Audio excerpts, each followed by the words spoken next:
Rose Cafe yang indah di pantai Ujung Belang, Kota Luk Semawe, menyediakan free seafood, makanan laut segar.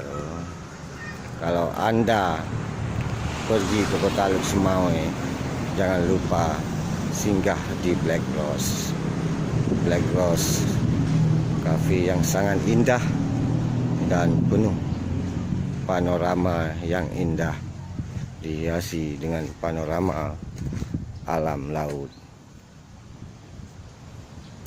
Inilah pemandangan di Black Rose,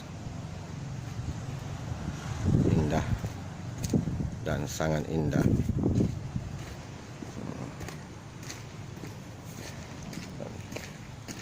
Inilah Black Rose Cafe terindah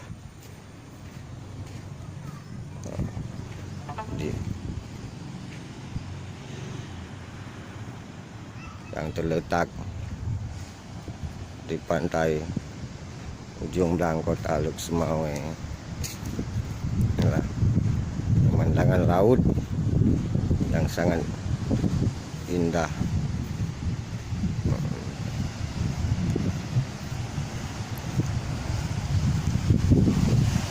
Inilah pemandangan laut di belakang Cafe Black Rose yang terletak di pantai Ujung Belang, Kota Luk Semawe.